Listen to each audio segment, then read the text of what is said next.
आज दुनिया में ना ये परमाणु हथियारों का जिक्र फिर से काफी तेज हो गया है। हाँ हाँ बिल्कुल। करीब 13 देश हैं जिनके पास ये हथियार हैं और ऐसा लगता है कि ये लिस्ट शायद बढ़ रही है। हम्म। तो सवाल ये उठता है कि क्या दुनिया एक बार फिर उसी खतरनाक होड़ में शामिल हो गई है, परमाणु हथियारों की होड़ में? ये सवाल तो है। आज हम इसी को थोड़ा समझने की कोशिश करेंगे। ये जो परमाणु संधियां थी, उनकी कहानी क्या रही, क्यों बनी और अब क्यों एक तरह से बिखरती सी दिख रही हैं। हाँ, ये समझना बहुत जरूरी है कि इनकी शुरुआत हुई क्यों। वो हिरोशिमा और नागासाकी के हमले, हाँ, उन्होंने दुनिया को दिखाया कि परमाणु युद्ध कितना भयानक हो सकता है।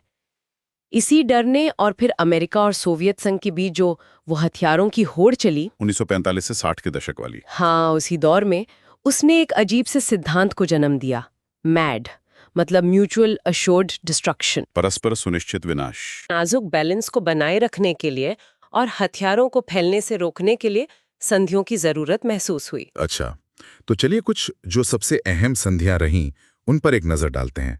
शायद सबसे पहले एनपीटी का जिक्र आता है ना? परमाणु अप्रसार संधि 1968 वाली। जी हाँ, एनपीटी। इसका मकसद कह सकते हैं कि दोहरा था। दोहरा कैसे? एक तो ये कि भाई परमाणु हथियार और ना फैले, मतलब जिन देशों के पास नहीं है वो इन्हें बनाने की कोशिश ना करें। ठीक है। और दूसरा कि परमाणु ऊर्जा का शांतिपूर्ण इस्तेमाल हो सके, उसको बढ़ावा मिले। करीब 191 देशों ने साइन किया इसे, तो काफी व्यापक थी ये।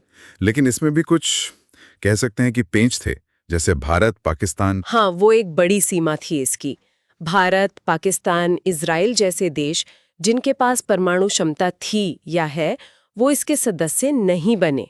और उत्तर कोरिया तो वो बाद में इससे हट ही गया। अच्छा, वो हट गया। तो मतलब शुरू से ही इसमें पूरी तरह सब शामिल नहीं थे। हाँ, कुछ अहम देश बाहर रहे। इसके बाद फिर सीटीबीटी आई, है ना, 1996 में, व्यापक परमाणु परीक्षण प्रतिबंध संधि। हाँ, सीटीबीटी। इसका तो मकसद साफ था, हर तरह के परमाणु धमाकों पर रोक, चाहे वो टेस्ट के लिए ही क्यों ना हो। पर ये लागू क्यों नहीं हो पाई पूरी तरह से? देखिए, सीटीबीटी के साथ मसला ये है कि इसके लागू होने के लिए कुछ खास देशों का रैटिफिकेशन, मतलब पुष्टि जरूरी है। कौन से देश? इसमें अमेरिका, चीन जैसे बड़े नाम शामिल हैं। भारत, पाकिस्तान ने भी इसे रैटिफाई नहीं किया है। तो जब तक ये प्रमुख देश इसे पूरी तरह अपनाते नहीं, ये कानूनी तौर पर बाध्यकारी नहीं बन पाती। तो मतलब कागज पर है पर जमीन पर पूरी ताकत से लागू नहीं है। हाँ, हालांकि कई देश अपनी तरफ से परमाणु परीक्षण न करने की नीति पर चल रहे हैं, वो एक अलग बात है। और अमेरिका रूस के बीच जो स्टार्ट संधियां थीं, उनका क्या हुआ? Strategic arms reduction treaty. हाँ, स्टार्क संधियां, ये सीधे सीधे दुनिया की दो सबसे बड़ी परमाणु शक्तियों अमेरिका और रूस के हथियारों को कम करने पर केंद्रित थीं। अच्छा। स्टार्ट आए 1991 में, फिर न्यू स्टार्ट 2010 में। इन्होंने उनके तैनात परमाणु हथियारों की संख्या पर एक लिमिट लगाई।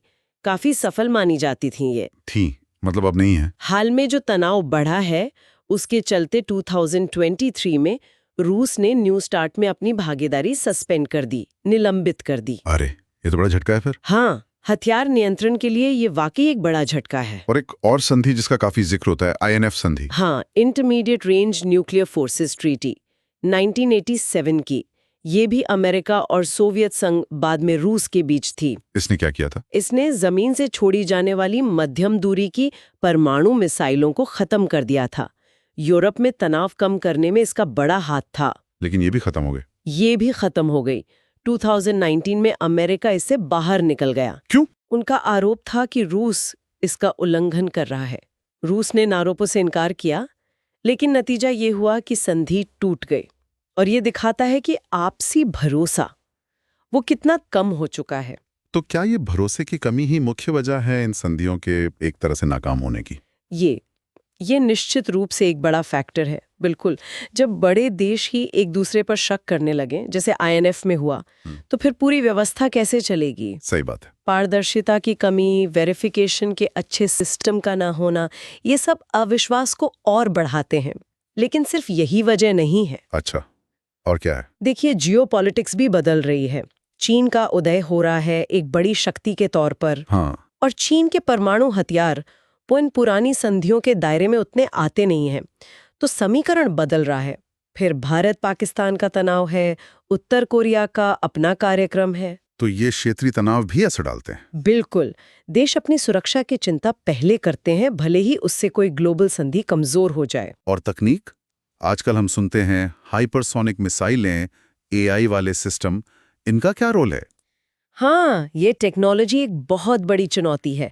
हाइपरसोनिक मिसाइलें इतनी तेज हैं कि शायद मौजूदा डिफेंस सिस्टम उन्हें रोक ही ना पाएं। बाप रे। और एआई का इस्तेमाल अगर हथियार चलाने या टारगेट चुनने में होने लगे तो गलती का खतरा या अनजाने में कोई लड़ाई छिड़ने का खतरा बढ़ जाता है। और ये सब नई चीजें तो पुरानी संधियों में कवर नहीं होंगी। बिल्कुल नहीं, ये उनके लिखे जाने के समय थी ही नहीं। और ऊपर से कई देश अपने पुराने हथियारों को भी मॉडर्नाइज कर रहे हैं, उन्हें और घातक बना रहे हैं। और जब देश खुद ही संधियों से बाहर निकलने लगे, जैसे अमेरिका आईएनएफ से हटा, ओपन स्काईज से हटा, रूस ने न्यू स्टार्ट सस्पेंड कर दी, तब तो फिर नियम आधारित व्यवस्था पर सवाल उठना लाजमी है। सही का, ये एक खतरनाक ट्रेंड है जहां देश अंतर्राष्ट्रीय समझौतों को अपनी मर्जी से मानने या ना मानने लगते हैं। इसका असर सीधा ग्लोबल सिक्योरिटी पर पड़ता है। तो कुल मिला के खतरा क्या दिख रहा है? क्या हम वाकई एक नई हथियारों की दौड़ देख रहे हैं? संकेत तो कुछ वैसे ही मिल रहे हैं।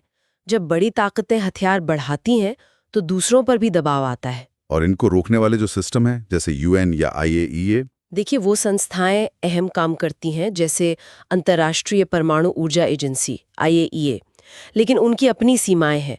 वो सदस्य देशों के सहयोग पर निर्भर है और अक्सर राजनीतिक खींचतान में फंस जाती हैं।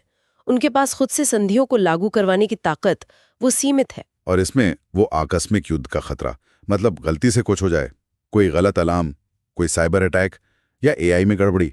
हाँ, ये एक बहुत बहुत गंभीर चिंता है। जितने ज्यादा हथियार, जितने जटिल सिस्टम, उतनी ही गलती की गुंजाइश।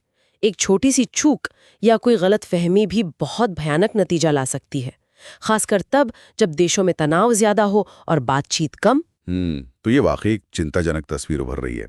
एक समय था जब लग रहा था दुनिया परमाणु हथियारों को खत्म करने की तरफ बढ़ रही है। हाँ, दुनिया को अब नई संधियों की, आज की हकीकत के हिसाब से नए नियमों की जरूरत है, या फिर यह परमाणु शक्ति का खेल यह अब बिना किसी रोक टोक के ऐसे ही चलता रहेगा? ये सवाल शायद आने वाले वक्त के लिए सबसे बड़े सवालों में से एक है।